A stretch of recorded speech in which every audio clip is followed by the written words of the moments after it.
Hi friends, how's it going? I'm Ben Snow and welcome to my channel. Today I want to talk about the Xbox in regards to Hogwarts Legacy, because I couldn't help but notice that quite a few people were asking a question that I thought was already covered upon Hogwarts Legacy's reveal, but apparently for some people it isn't clear. So this video is specifically dedicated to answer the question, will Hogwarts Legacy come to Xbox?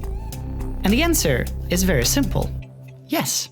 Hogwarts Legacy will be available for Xbox among other platforms. It is not PlayStation exclusive, Xbox exclusive, it's nothing exclusive. More than that, it has been confirmed that Hogwarts Legacy is going to be cross-gen, so it will come out on Xbox One and both Xbox Series S and X. So if you already have the Xbox One, you don't have to stress about getting Xbox Series X or S and deal with all these scalper nonsense in order to play Hogwarts Legacy. However, there is a chance that by the time Hogwarts Legacy is released, the scalper bullshit will die out, and you will be able to get your Series X in store for the regular price. Because we still have plenty of time till 2022, so that might be the case. But another question is, how different will all the versions of Hogwarts Legacy be across all the Xbox generations? As I've mentioned in my previous video, considering that the development of Hogwarts Legacy started sometime around 2017, the game was meant more for the Xbox One.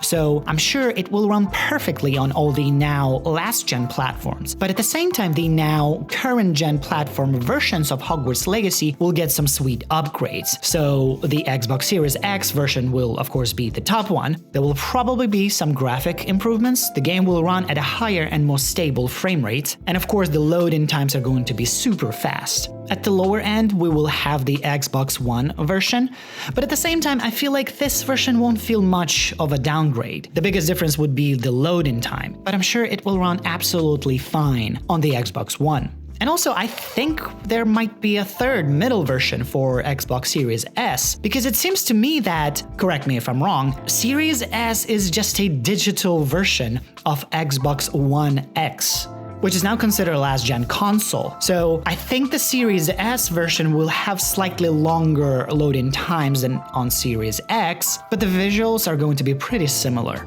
Also, you might be wondering what the difference is going to be between the Xbox and PlayStation versions of Hogwarts Legacy. Which platform will have the best experience? Well, at this point, it is too early to judge on that. First, I'd have to play the game on both platforms in order to tell you. But I believe the difference is going to be very slim, and it would be more of a preference choice. Although the PS5's DualSense controller attracts me a bit more. Another question is, will Hogwarts Legacy come to Game Pass? Again, at this point, it is too early to say. I think that there's a good chance it will, but that would happen at least a year after its initial release. So if you're planning on waiting for Hogwarts Legacy to drop its price and or come to Game Pass, I'm afraid you would have to wait a bit longer. But if you have other questions about Hogwarts Legacy, leave them in the comment section and check my other videos that I made about Hogwarts Legacy that now appear on the top left and right of your screen. Thank you guys for watching, and I'll see you next time.